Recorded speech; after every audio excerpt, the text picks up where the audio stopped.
Hi, everybody. Dr. Terry Fossum, and it is my pleasure to be here with what I think is the best veterinary dentist in the world.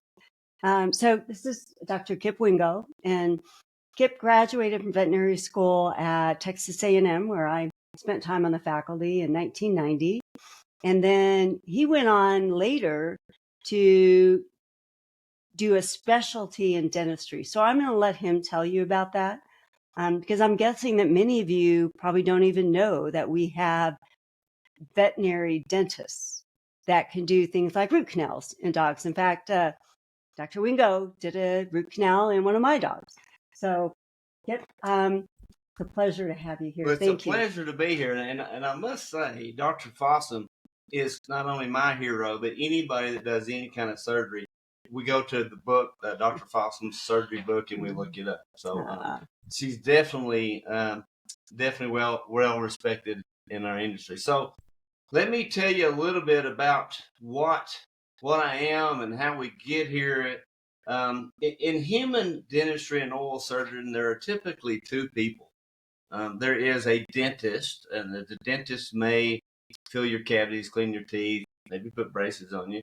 Then there is an oral surgeon. Typically, they're two different people. So a dentist may have that degree called a DDS, a Doctor of Dental Surgery.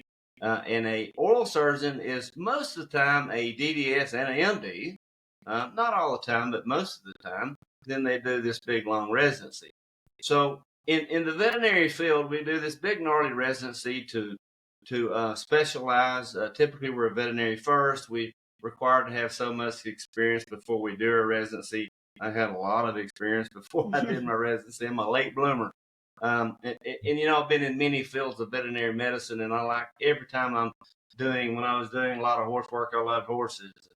I did cow work, I love cows. Now I really do love dentistry. It is my passion. I live for it. So anyway, in our world, we are dentists and oral surgeons. So if you look at my caseload, about 50% of my caseload is dentistry. It is filling caries, cavities. We don't see many of those. Is anything you can imagine to do with a tooth, we do. The other half of our practice, or anybody like me's practice, typically is oral surgery. Oral surgery is roughly half trauma. My record year is 2020. COVID year, believe it or not, I had 150 fractures that I worked on, or trauma cases. The other half of oral surgery is cancer. I see a lot of dogs with cancer, and we try to remove that and help them, and we do in a lot of cases. There's not many people like me in the world. Normal people don't like teeth. I get that. But, normal's boring. So none of us are boring. We really enjoy what we do. There's about roughly 216 of us in North America. There's maybe 40 or 50 in Europe. They're behind us a little bit, but they're catching up very rapidly. And one of the things, I think I'm going to speak for most of my colleagues, one of the things that pushes us towards this is when we're in general practice and we learn a little bit of dentistry, we work on these patients, and on recheck, our clients are telling us, "Oh my gosh, thank you. My cat's zooming again. My dog's more active. They feel so much better." Well, everybody likes to be pat on the back, so that fuels that thirst for more knowledge, and then we get more knowledge, and we hear that again and again, and it's what we live for. I mean, our whole life, our professional life, centers around making these animals better, and there's no better way to do it. So, anyway, that's what we are.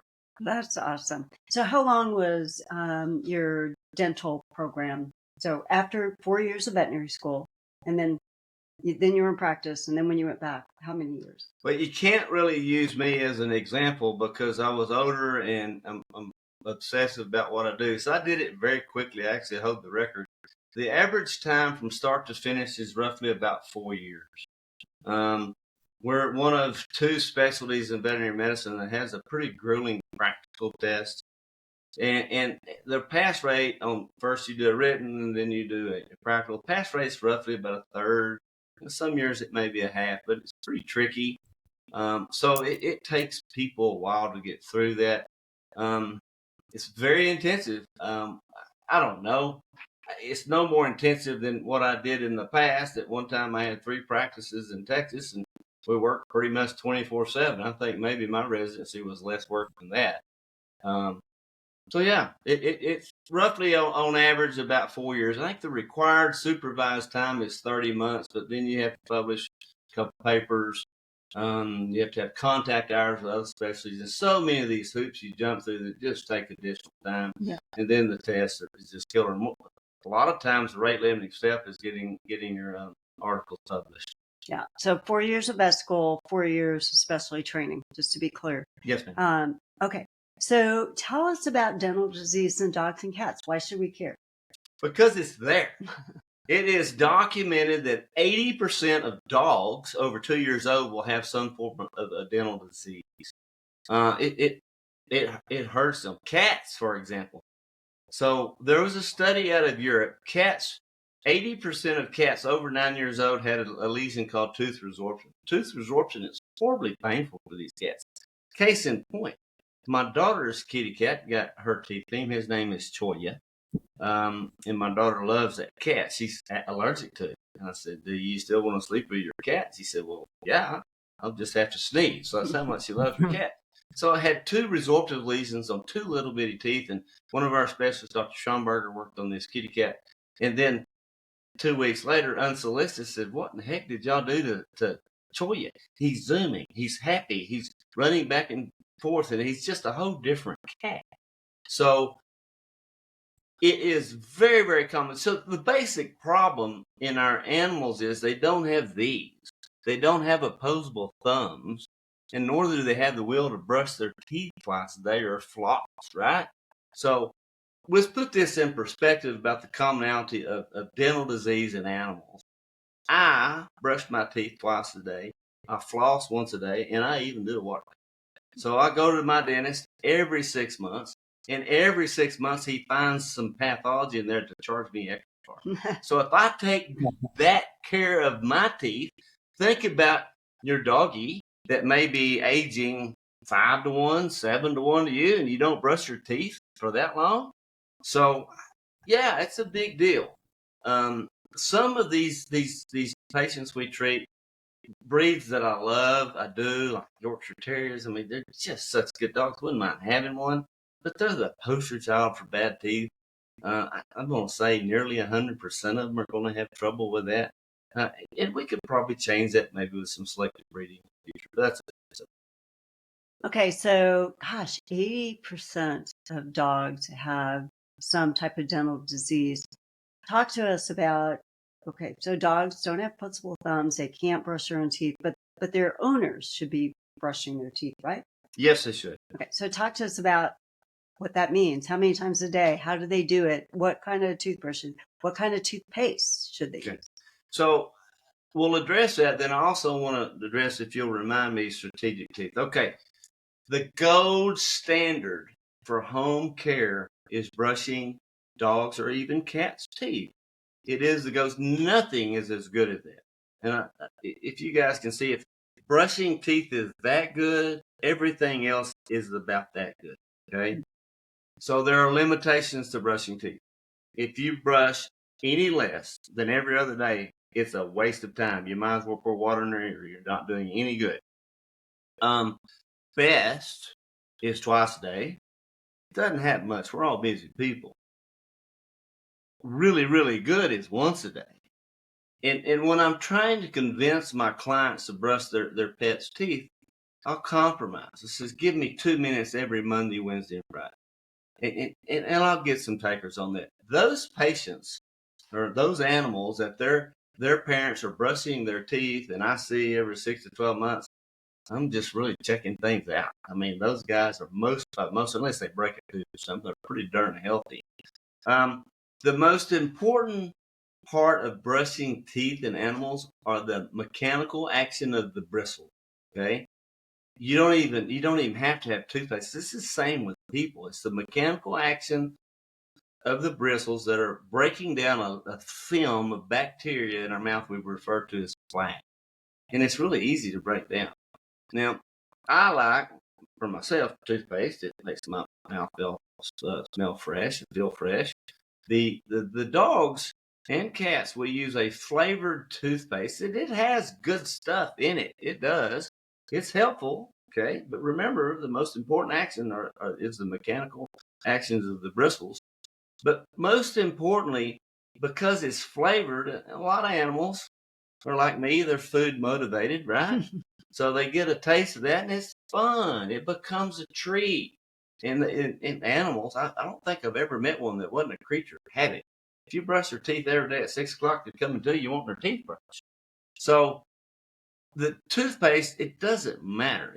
What matters more is what your pet, your dog or your cat enjoys um, to do. Now, the dogs, they can't gargle and spit, right? I've tried to train them to, and I'm not smart enough to do that. It just doesn't work. So when you brush their teeth, they're going to make licking and chewing actions, and they swallow the toothpaste. So the toothpaste we use on animals, dogs and cats, not human animals, it is digestible and it doesn't hurt them. If you use human toothpaste in them, you're gonna make them sick. So never do that. Okay, just use the stuff for dogs or cats Or nothing at all. or nothing at all. But I think because it's flavored and they think of it as a treat, I think you should use it. But and technically you don't have to do that at all. Now I would like to address strategic teeth as well, if I may. Please. So in dogs and cats, speaking about brushing teeth and taking care of them and me doing my job, there are 8 what we call strategic teeth. It is the 4 fangs or canine teeth and then 4 chewing teeth. Those are the teeth we jump through massive hoops to save. If we can save, we want to save them all. The other ones are negotiable, though. These are not. We jump through hoops to save those. We do root canals, we do crowns, we'll do things for periodontal like guided tissue regeneration, all kinds of cool stuff and fun stuff to try to save those teeth. And we can't always do it, but most part we do it. Root canal therapy in dogs, I know it sounds funny. People say, I didn't even know you could do that. Oh, well, of course we can. Where do you think the human did this learn it? They learned it from us. Root canal therapy has a 96% published success rate. Why in the heck would you want to take that tooth out? I mean, that's just crazy. So people are going to be going, well, why does it matter? Why do they need those strategic teeth? So you might want to. Good question. So let's talk about the 4 chewing teeth. If I take out, let's say, one of the chewing teeth on the upper left, okay, right here, and that dog can live to his genetic potential and have a good life. However, it's going to shift all this chewing of kibble to the other side. So guess what? We don't get really any cleaning action over here. So when I see these dogs come in, their teeth are going to be really dirty over here. And if you don't clean them frequently, that leads to periodontal disease and tooth loss. Over here, because we're doing all the chewing over here, we get excessive wearing. So that is why. Now the fangs, obviously, the mandibular canines, the ones on the bottom, they kind of hold the tongue in, right? I hate taking those out because these little dogs, their tongue hangs out, and they're cute, and we still love them, but we'd rather keep the tongue in their mouth. This canine tooth here, it is 1 millimeter from the passageways of the nose, so it's a lot better to keep that tooth in. It just is, and it also gives her face form. Did that answer your question? Yeah. Cool. Oh, that's perfect. That's perfect. Okay. Dr. So, Wingo, I had a question. I'm sorry to interrupt. Yeah, please. So, would you want to start toothbrushing with a brand new puppy to get them to start the routine at the youngest age possible, so that they don't know anything other than teeth brushing, or how would you approach that when they have their puppy teeth, or when and where would you start? That's a very, very good question. I think on our website, we have a blog and a video about how to do that. But you should start the day you get your puppy. And typically what you'll do is just let them put some of the toothpaste on your finger and let them lick it and taste it. So let them get familiar with it. You may do that for a day or two. So what we're going to do is train this puppy to accept this. And you do need to start as a puppy. Many times if you start try to brush an adult dog's teeth, they're not going to allow it because it's just so foreign to them. So a puppy licks toothpaste, he likes it, okay? Do that for a couple of days. The next thing you do, put some toothpaste on your finger, just rub it around on their gums. And they lick it, they like it, right? Oh gosh, I'm getting a little treat, a little gum massage. The next thing you may do is they have these little finger cots with little bitty bristles. You may put some on that, and for a couple of days, just gently rub around their gums. And then you're going to graduate to a very like pediatric toothbrush, very, very soft bristles. And then you're going to put a little toothpaste on that, and the puppy's all ready, he's happy, and you brush. I'm going to say the majority of puppies learn this easily. It is slow and being persistent and being patient. You know, their attention span is kind of like the human male. It's not very long.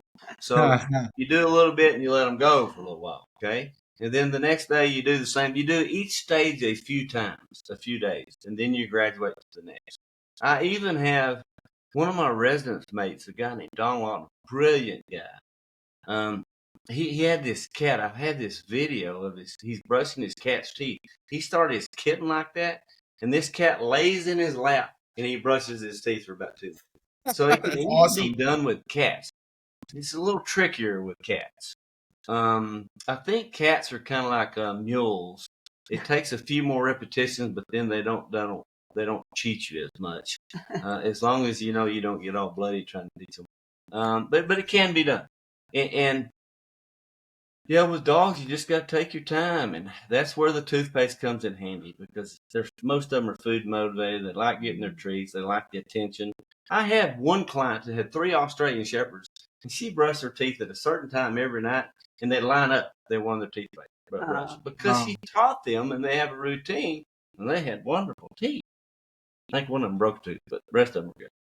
Yeah, I got to start. I got to get better at that because I have Don't a we puppy. all? I have Yes. a puppy. I got to get better. So tell us about, for people like me who have maybe been a little lazy about doing this, what are the consequences of as dogs age not taking care of their teeth?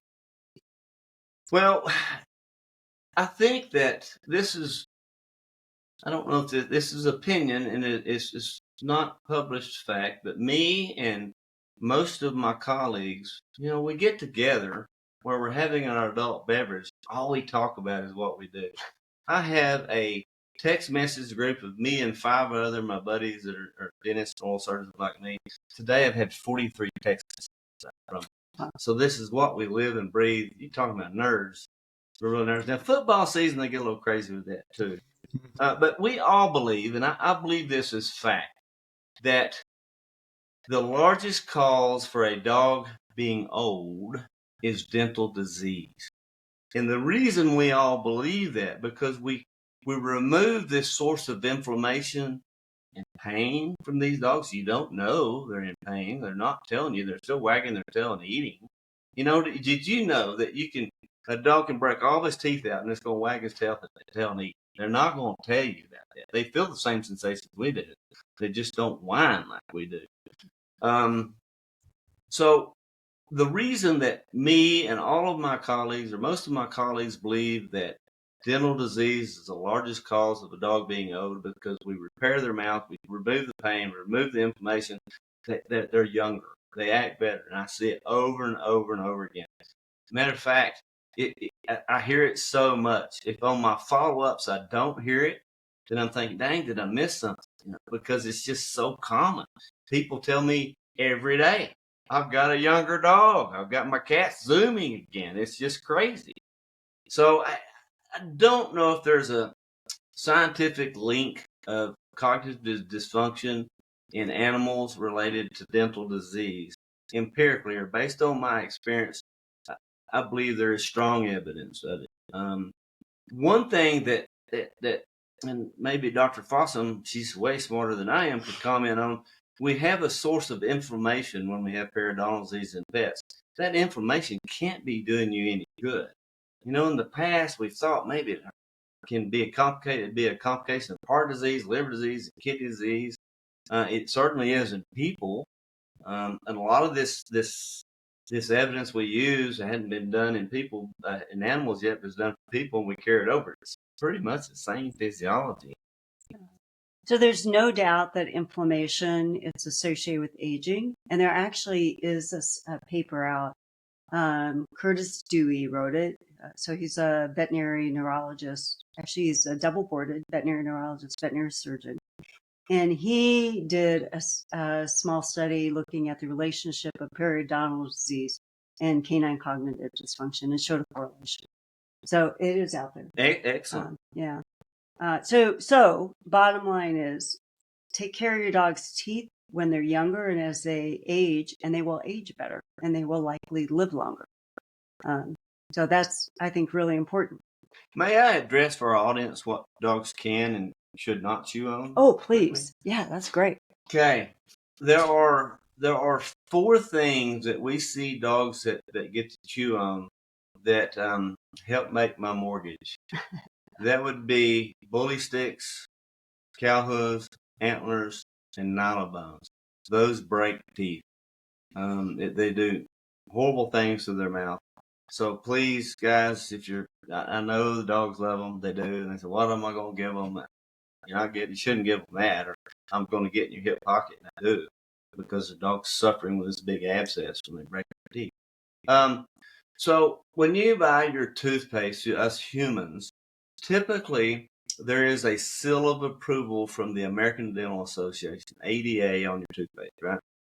We veterinarians have a similar organization called the Veterinary Oral Health Council, VOHC. So VOHC issues a seal of approval for products for dogs and cats to help their oral hygiene. In order and manufacturers want this because it helps them sell their product, right?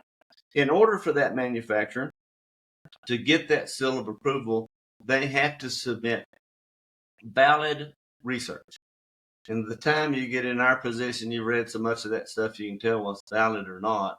There's a committee of board certified veterinary dentists, oral surgeons that are evaluating this. So valid research. The research has to demonstrate 2 things. If fed appropriately, right product to right animal, it probably won't do harm, not like the other 4 things I mentioned. And the other thing they have to document, it has to do some good. Let's quantify good. Again, if brushing teeth is that good, all this stuff is about that good. Okay, so it does help. I give my dog some stuff every day, and You're talking the dental chews. dental chews, dog foods, washes, rinses. They're all useful, but they're not as good as brushing teeth. It's just easier. I give my personal dog, my Labrador. She's sweet. She only has 2 brain cells. They don't communicate well, but she's so sweet. I give her a chew every day, and I don't know if it helps her. 3 minutes later, it's gone. She wants another one, so I give her another one. So one can go to that website, vohc.org, and there's tons of manufacturers. There's tons of products on there. That's what I recommend for chews or home care. Anything, just buy at your cheapest source. It doesn't matter where you get it. Okay, I'm going to relate my personal experience. So I have a 4-year-old Labrador, and I won't name the company, but there are those boxes that you can get, and they have ones for super chewers. So I thought I was doing this great thing by getting my 4-year-old Labrador a super chewer box. Well, he ended up having to have dental care because those really hard things that they chew on will break their teeth. And that's what it did to my dog. I actually even let this company know that I thought they shouldn't be selling these super chewer products, and they pretty much just laughed at me, but it's a problem. I had my own personal experience. And I did get chewed out. No pun intended. Nicely, but I did. I got educated, they'll say, which is appropriate. Kind of a funny story. Several years ago, I had a young lady that was a law student, and she was feeding one of those products. I told her, just what I told you guys. But darn, she was all fit to sue somebody, so she had them pay the bill. I don't know how she pulled that off. Wow. Yeah. Wow. My son and I were at Costco 2 or 3 years ago. They had a big display of some of those products. I asked my boy, I said, "You see that?" He said, "Yes, sir, I see that. That's how we can afford to be here." I'm telling you, don't give them those things. And I hear over and over, but they love them. What else am I? give them to chew on. You know, you're going to break their teeth. Not if, it's when. Good to know. Really good to know. So we all need to be more careful. So I would just like to add that Sean and I published this book this year called Senior Dogs, Maximizing Time with Your Best Friend. And one of the chapters is dental disease. And my friend here provided the photos and much of the information. So I want to thank you for that. Tell us about dental disease in senior dogs. You know, it's a big problem. The issue I see with dental disease in senior dogs is people get this notion in their head that my dog is too old to clean their teeth. And understand that because that dog or cat won't sit in a chair and keep their mouth open, they have to have general anesthesia. Okay, they just do. And there's risk in general anesthesia. Heck, there's risk in driving to the store, right? The risk of anesthesia and oral cleaning their teeth is less than not doing it. Okay, so you actually have more risk statistically if you don't clean their teeth. So consequently, what I see is the older patient. Let's talk about a Labrador. Average age, I think, is about 13.2 years these days.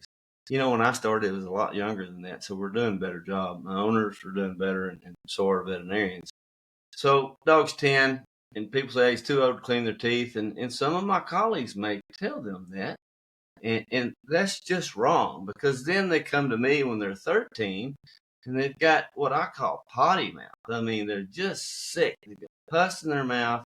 They have horrible halitosis, and they don't feel good. And I mentioned earlier that dogs feel the same sensations we do. That's a scientific fact. What they don't do is complain like we do. You know, the most wimpy creature on the face of the earth is the human male. If I had the potty mouth like in some of these geriatric animals that I see, I would be in intensive care begging for opioids. And they're wagging their tail, and they're still eating. They may be eating differently. They'll nearly always eat with dental disease. So don't think having a broken tooth or even an abscessed tooth will make them quit eating. It's rare to happen, but they'll eat differently sometimes. And the very astute owner may pick up, say, oh, yeah, you know, he's eating differently. Maybe he prefers a different food, or he quit eating his kibble. He wants it all soft. And that's when the dog is training the owner.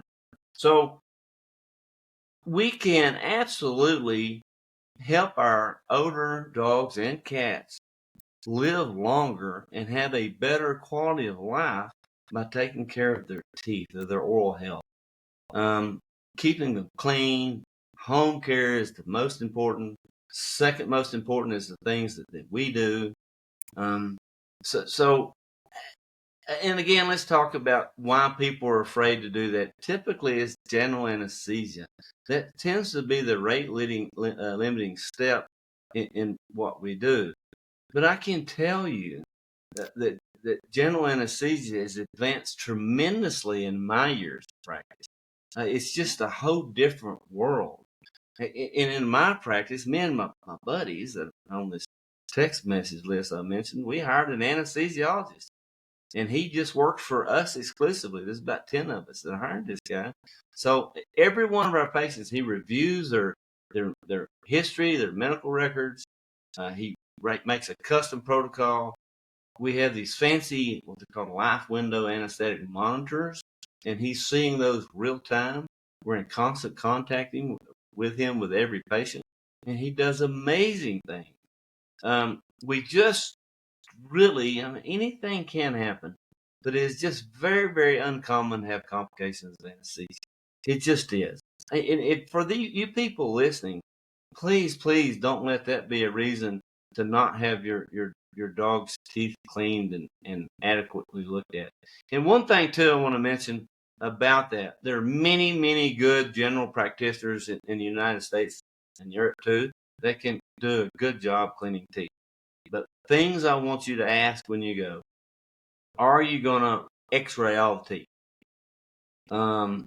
If they don't say yes, then you need to go somewhere else. Okay, it is the standard of care today that every time these pets get their teeth clean, we don't call it a prophy, but every time they get their teeth cleaned, they have to have full mouth X-rays. So when we look at the crown of the tooth, the part above the gum line, that's only about a third of the tooth. 2/3 of the tooth's under the gum line. So I had a lab 6 weeks ago, had 2 little bitty chips that looked fine, but little bitty chips on these teeth, and got my imaging done, had these honking abscesses, and we do CAT scans on all of ours, and you can see where these abscesses were eating through the bone on the side of this dog's face. And to look at the teeth, oh, they've got a little nothing chip there. So always ask, are you going to take x-rays of my dog or my cat's teeth? And the answer should only be yes. It should not be an option. It should not be an extra charge. It should come with a deal. And if not, think them and go somewhere else that does. And a lot of general practitioners are very good at that. We, in our practice, routinely anesthetize old dogs, old cats. And I'm going to tell you, 50% of them eat that night. The rest of them eat the next day. It's very, very uncommon to have complications from that. So don't let that scare you. Specialists are really good at anesthesia on tricky cases. Many general practitioners are very good because we do it every day, all day. We continually study and try to get better. So don't let that be a deterrent to you. So that's the biggest thing I see with older patients is people just say, "He's just too old to do that." And you know what? What we always say is age is not a disease. It's not. Dental disease is a disease. Age is not. Yes. And a lot of these dogs, these people are saying, well, he's X amount of years old. And I'm calculating the dog's age in people terms, he's my age. I'm not ready to give up yet. I don't want to have oral pain in my mouth all the time. So, yeah. So I had a question actually for you. Similar to humans, you go every 6 months. How often should a pet owner should be taking their dog to go see and get their teeth cleaned from a veterinary, a professional teeth cleaning? It's a good question. I like to get most of my patients in by a year of age. So when they're a year old, I want to radiograph, X-ray all these teeth, and have a good look at them. Most dogs, bigger dogs, we clean roughly every year, and that there are exceptions to that. And when I say clean, it's not just cleaning. We call it a comprehensive oral health exam and treatment. So if we do this every year, that's the equivalent of every 5 to 7 years on you, right?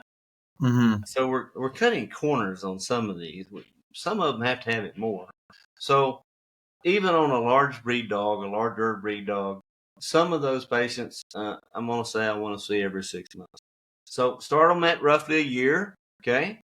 And then on smaller breeds, I mentioned Yorkshire Terriers. I love Yorkshire Terriers. They're little dogs who think they're big dogs. Yes, they're tough little dudes. So those dogs about the size of a bread box, most of those dogs need the cleaning every 6 months. If you want to keep, and they outlive these big dogs, right? They just do. You can really enhance the quality of their life by doing it. So every 6 months, you get in, take care of whatever you need to do. And when we're cleaning teeth, everybody's doing labs first, so you can identify other issues too while you're there. So it's just a good thing. Does that answer your question? For sure. The next part of that would be, can you classify breeds or dog size into specific categories? I know you just mentioned a specific breed that you have to change every 6 months. Is that because of the size of the dog and because it lives longer, or is that just because of it's a specific breed? Well, it's because of the specific breed, and what we have done, mankind had done, is focused on color and size, phenotype of these animals. So we've bred that, and we haven't really looked at the health of their mouth. So, and it's funny, we shrink the size of these dogs, but guess what? Their teeth don't shrink in proportion. So many of these small breed dogs, the size of a bread basket, if you will, their teeth are huge. They're crowded, and when they're crowded, they have plaque build up between them. There's a genetic component, obviously, as well. That they just don't have as good teeth. And then, for example, like Dr. Fossum and I both have labs. They have this huge mouth. Their teeth are nice and spaced apart. We get less problems. Typically with the larger dogs, because they're rambunctious, and I'm a lab guy, but they're not rocket science, right? So they injure themselves a lot. Typically on larger breeds, we're treating lots of fractured teeth. A few caries, cavities, if you will. But, we talked about caries earlier, and that's a real common thing in people. So the way caries work is we have some carbohydrated sugar on the surface of our teeth, and a bacteria eats up the sugar, and this byproduct is acid. It dissolves and makes a hole in our teeth. Well, we don't see that frequently in dogs. Every year I'll see about maybe a half dozen or a dozen. We always get really excited, show the residents, oh, look at this. They're fun to restore. I love doing that. But I had a friend in Poland. It was a Sorry. dog treating once. Sorry.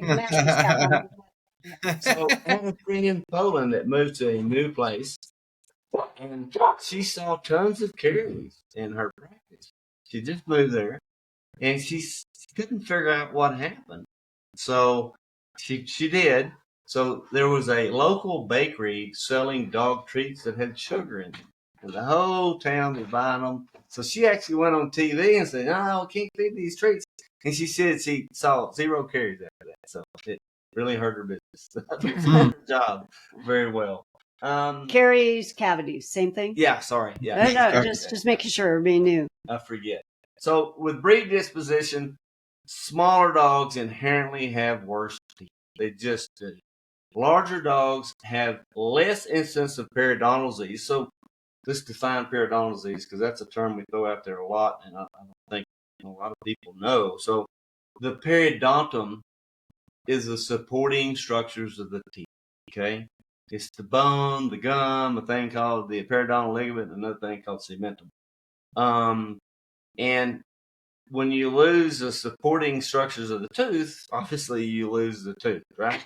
So we see periodontal disease primarily in the smaller dogs, and we see some in larger dogs. But in larger dogs, because they're boneheads, they run into things, blah blah blah, and they break their teeth or break their jaw, and we fix those. In these little dogs, I really can't overemphasize brushing. If you can do that, you can really help these guys. If you get a Yorkie, I used to tell people in general practice, they'd bring me a Yorkie puppy in. Oh, they're dang good dogs. Actually, I may get one. I'm really considering it. So they get these little Yorkies. I said, you don't need to save money to send this dog to college, because he's probably not going to go to the Ivy League college. But you better start saving for the dentistry that this dog's going to need. And we would tell them that all the time. We get a chuckle, and 2 years later, say, "Oh, you were right. I wish I'd have brushed the teeth." So those are the biggest thing. We do see, excuse me, specific problems in certain breeds. Boxers have a thing very common called genital hyperplasia, overgrowth of gum. We'll see that frequently in those dogs. These little sidehounds, they'll get some autoimmune problems in their mouth more frequently than others. So just as in humans, there are groups of people with specific problems, is the same in veterinary medicine. Kipp, you want to talk about Excuse me. tumors in the oral cavity? I know I've operated a bunch of them, and it's not one of my favorite surgeries, because we usually have to remove bone, which means removing part of the jaw, or maybe the front part of the mandible, or even some of the maxilla, depending on where the tumor is. You want to talk about? Yes, ma'am. I do a lot of that. And I said earlier that roughly 25% of my practice was oral surgery for cancer. I don't know. I think right now in the last 10 months of this practice, it's more than that. I haven't counted the case numbers, but every week I see multiple patients with oral tumors. So it depends on what the tumor is. And yes, it is my job to physically remove that from the animal. Okay. It depends. The prognosis, the outcome is dependent primarily on what the cancer is. So typically we get a sample first, we send it off, the pathologist tells us what we're dealing with. The most common generally thought is a tumor called melanoma. People get that too, the skin tumor in dogs. It occurs in the mouth frequently. There is some controversy if it's the most common. I published a paper in 2018 looking at 403 cases of oral tumors. In my estimation, squamous cell, at least in the Phoenix Valley, is one of the most common. We documented that. So with melanoma, it's bad like it is in people.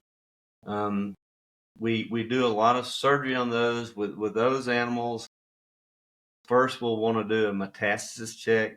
Metastasis check is where we're imaging the rest of the body, looking for where the tumor has moved to other organs. And typically, if that is negative, there's no evidence, that then we'll go to surgery, but only then for like melanomas.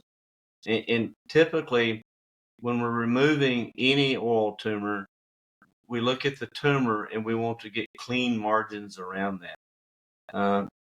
It's either 10 to 20 millimeters, depending on obviously the size of the dog and what kind of cancer it is. Melanomas are not good. Not that they can't live a long time. They can.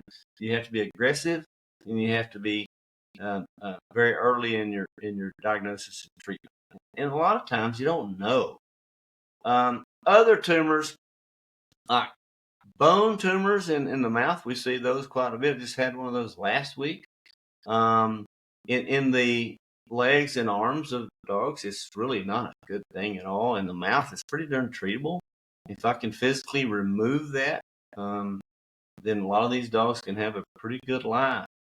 Squamous cell carcinoma is the most common human tumor in the mouth, and in cats too. In cats, it's an awful disease. In humans, I don't want it. I'll tell you, you don't want that.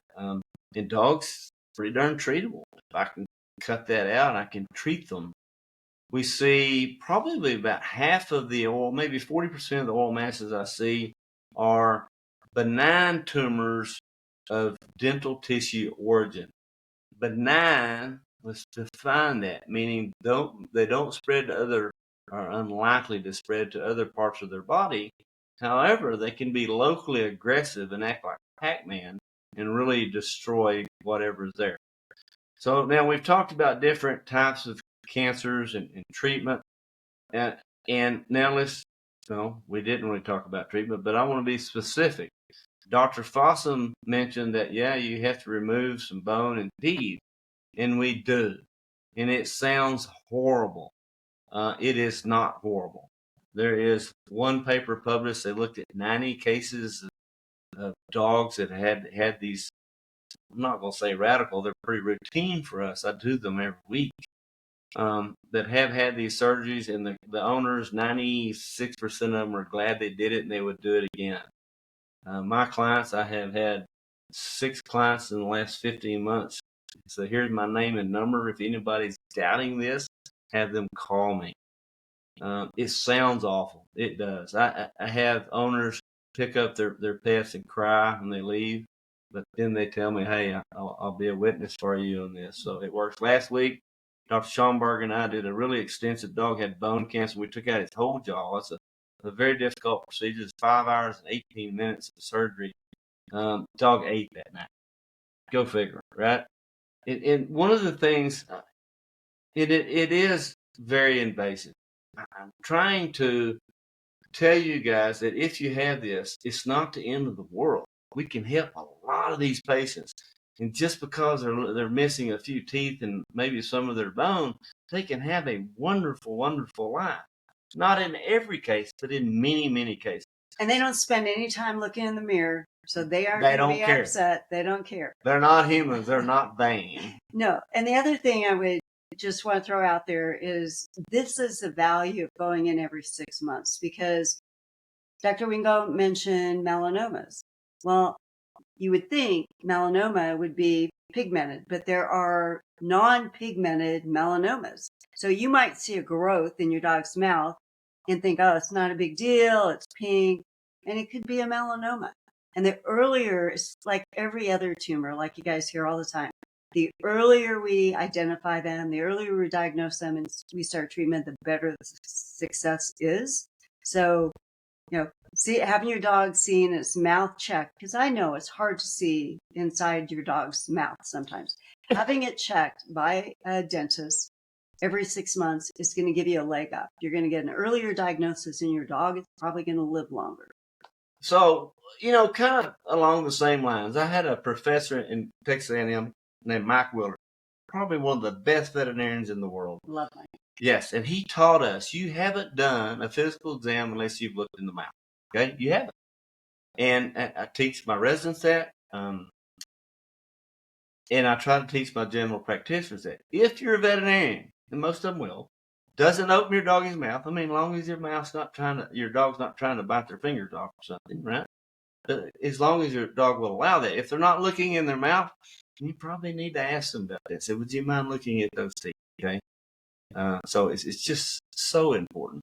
And a good veterinarian may say, oh, there's a lump there. Let's go see Dr. Wingo. Okay.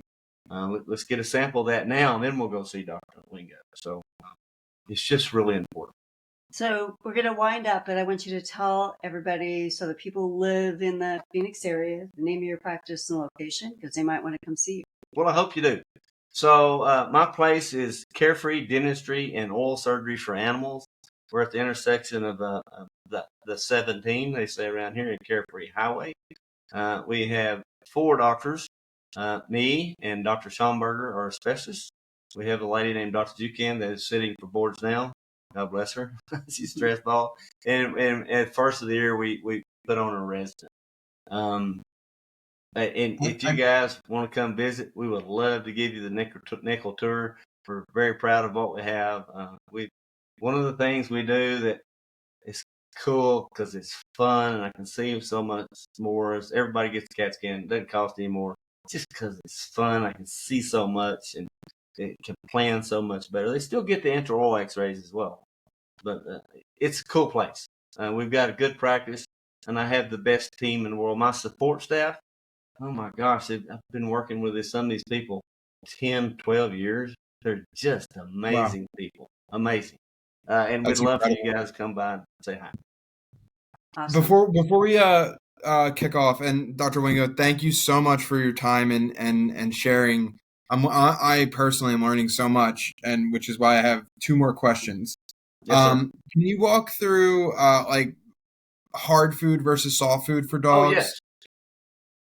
And okay. What are your thoughts there? So my thoughts are that hard food actually helps keep their teeth a little cleaner.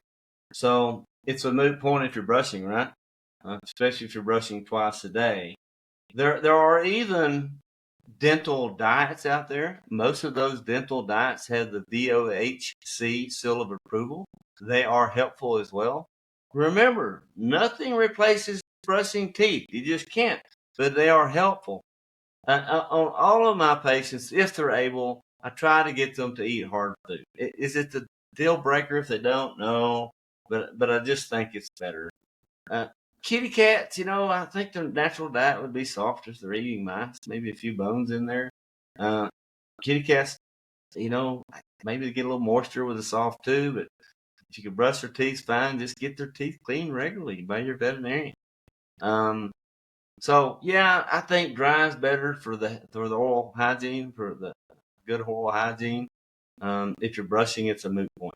And all you guys consider the dental diets. I'm a believer in them. They help. They do. Awesome. And one more question. I've seen some advertisements for this non-sedating teeth cleaning and so forth. I just wanted your general thoughts about that. I think it is probably one of the worst things we can do for our pets. And this is why. This brown, goopy, hard stuff we call calculus or tartar on the crown of the tooth that you see smells awful, looks horrible. But you know what? It causes no harm to the health of the tooth or the systemic health of the dog. All of the disease occurs right under the gum line. There's a little furrow there we call the gingival sulcus. It is absolutely impossible to clean under that gum line in a conscious patient. You just can't do that. So I equate to non-anesthetic dental cleaning as a grooming. They look better and smell better, but have you really helped their health? One of the reasons that I am really against that is because frequently patients are referred to me sometimes by these people doing these procedures. It's ironic. And I'm taking, if not all their teeth, a lot of their teeth out due to end-stage periodontal disease that is painful, it's poisoning their body. So the reason I think that this non-anesthetic dental cleaning is worse than doing nothing because it creates a false sense of security. People think, yeah, I'm getting my dog's teeth cleaned and I'm not having to do anesthesia because it really stresses me, and I get that. It stresses me sometimes too. But you're not doing your dog any good. You are not. I think, personally, I think it's malpractice for a veterinarian to do that or endorse that. Understood. Because Wow. I can just think of right now in my mind 5 or 6 people just crying because I'm showing them the x-rays of this dog's mouth, and we're looking at that, and they say, I thought I was helping my dog. You're not helping your dog. It's just wrong to do. Now, if you understand what you're getting into, yeah, they're going to look better and smell better. That's fine. If you're good with your dog's teeth rotting out of his head, that's fine. If you understand that, it's not my dog. I don't endorse that. I don't think you should do that. It was actually, 10 or 12 years ago, the Association of Veterinary boards met, and we tried to make it not an acceptable procedure, but the theory at the time was, well, people have free will. They can choose what they want. It's the wrong thing to do. I'm here to tell you. And another thing along the same lines, well, I get my dog's teeth brushed every 2 weeks when he goes to the groomer. Waste of time. Remember, if you're not brushing these teeth every other day, you're just wasting your time. So, no, don't do that. And in my opinion, in the opinion of the 216 board-certified veterinarians in North America, board-certified dentists, well, are all going to tell you no, it's the wrong thing to do. And you know what? I had a client one time tell me, he said, well, you just want all the work. No, I don't. Because if there is more non-anesthetic dental cleaning, I'm going to get to do more surgery, right? I'm going to be taking a lot more teeth out. This is about doing the right thing. If people are utilizing their veterinarians to clean these teeth properly, I'm going to do less work.